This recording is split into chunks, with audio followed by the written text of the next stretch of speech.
Madame, Monsieur le maire, je m'appelle Noël Nappi, j'ai 18 ans et je suis exaspéré par ce qui se passe en France. Breton, fier de mes racines, je suis conscient de l'histoire du peuple breton et de la violence qu'il a subie. Je ne supporte plus la violence envers certaines communautés ethniques et religieuses. Plusieurs hommes politiques ou de médias poussent nos concitoyens à se faire la guerre. Il est temps d'agir pour rétablir une paix à laquelle tout le monde aspire, excepté certaines élites qui ont intérêt à fomenter les guerres. Selon moi, la principale raison est que notre démocratie a été confisquée par une petite élite sûre de sa force et de ses intérêts. Cette élite est devenue très arrogante. Elle interdit toute expression libre qui dénoncerait ses privilèges et ses mensonges. Je suis d'une génération consciente des enjeux d'Internet et de cet élan extraordinaire que ces technologies apportent. Internet m'a permis de prendre conscience de la dégradation de notre situation politique. J'ai pu accéder à une pluralité de points de vue très large et écouter des personnes qui n'ont pas la possibilité de s'exprimer librement dans les médias traditionnels. Ce sont ces élites corrompues qui ont amené la France dans la situation actuelle. Une crise économique dramatique ayant conduit à l'explosion du chômage et de la précarité. La création d'une monnaie unique sans avoir pris les mesures nécessaires pour sa réussite. Des guerres au Moyen-Orient et en Afrique. Un démantèlement de la famille avec le mariage pour tous. La théorie du genre à l'école. L'abandon des jeunes par notre société. La trahison des valeurs démocratiques et républicaines. Si vous êtes maire d'une petite commune, vous vivez probablement une situation locale difficile. Les jeunes ne peuvent plus rester faute d'emploi ou de logement. Le territoire pour lequel vous vous battez risque la désertification. Je ne crois pas que cette situation soit inéluctable. Notre avenir est dans des territoires où des communautés humaines de petite taille peuvent vivre en harmonie. Une petite commune comme la vôtre est l'avenir. Un être humain ne peut pas vivre indéfiniment dans des villes surpeuplées. La violence, les problèmes de santé, le chômage prennent leurs racines dans ces villes malades. L'État aujourd'hui vous a abandonné. Il manque une réelle volonté d'impulser un projet de société qui met l'humain au centre de ses préoccupations. Je souhaite être votre porte-parole pour dénoncer une situation locale qui ne peut plus durer et surtout promouvoir un nouveau projet pour notre société. Je crois en notre capacité de réagir. Lorsque je suis allé voir Manuel Valls, je voulais lui faire part de ma révolte. Quand je lui ai mis une gifle, ce n'était pas du tout prémédité.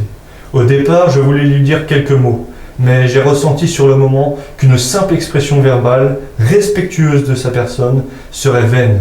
Cet homme, par ses paroles et par ses actes, a à plusieurs reprises violenté le peuple. Par 6 fois, il a recouru à l'article 49.3, imposant ainsi sa volonté sans aucun dialogue. Ma gifle est une réponse à cette violence. Mais il n'y a aucune violence dans mon geste. C'était simplement un geste d'honneur dans un monde où ce mot a de moins en moins de signification.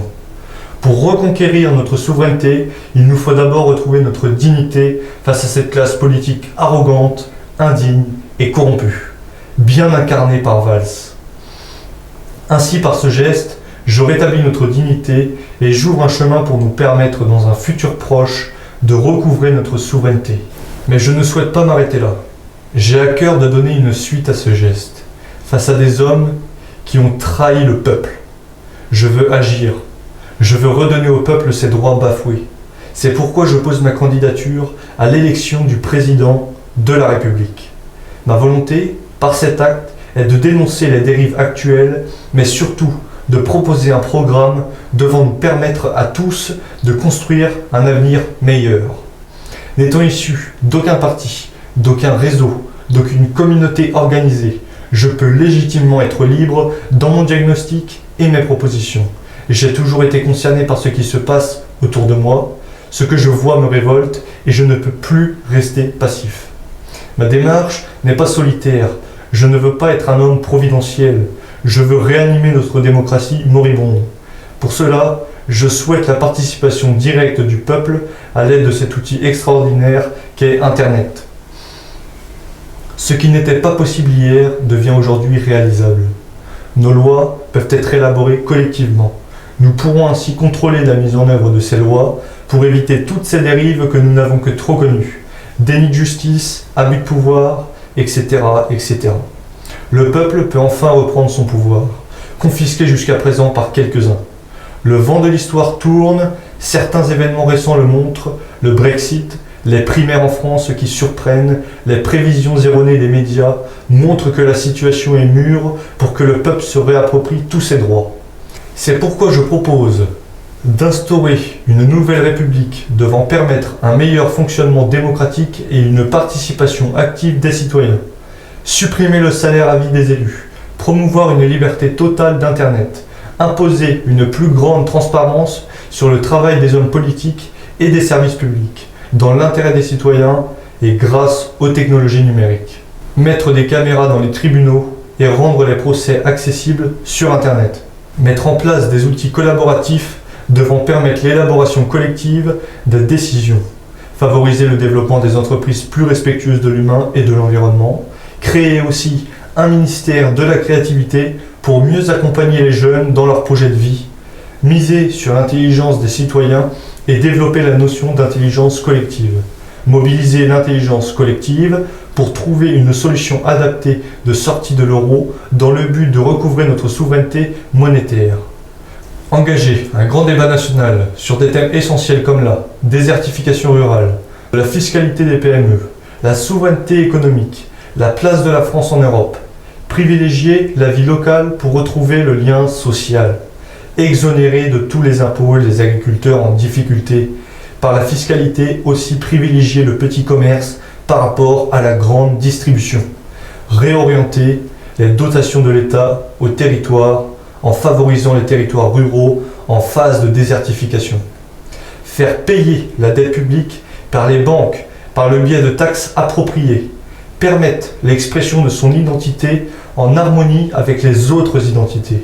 Rattacher la Loire-Atlantique à la Bretagne. Arrêter le projet de l'aéroport de Notre-Dame-des-Landes qui est un désastre écologique.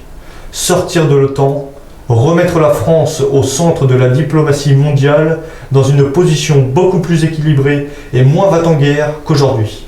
Et arrêter d'être des vassaux de puissances étrangères. Soumettre toute opération militaire à une déclaration de guerre formelle validée par le peuple. Mettre fin à la pratique scandaleuse et illégale des assassinats ciblés. Mettre fin aux sanctions économiques contre la Russie et développer avec elle des accords commerciaux privilégiés. Inscrire dans la Constitution que l'embargo économique est un acte de guerre qui doit être validé par le peuple et imposer cette idée auprès des instances internationales. Aider la Libye et la Syrie dans leur reconstruction pour favoriser un retour à la paix et stopper l'exode des réfugiés. Supprimer l'obligation vaccinale. Supprimer le mariage pour tous. Instaurer un salaire étudiant pour permettre à tous les jeunes de s'investir en toute quiétude dans leur projet d'études. Pour pouvoir m'exprimer et proposer un avenir de paix et d'harmonie, j'ai besoin de votre soutien. Par votre parrainage, je pourrai être officiellement candidat à la présidence de la République et ainsi participer à un réel débat démocratique. Veuillez recevoir, Madame, Monsieur le maire, l'assurance de mes respectueuses salutations. Nolan Napi.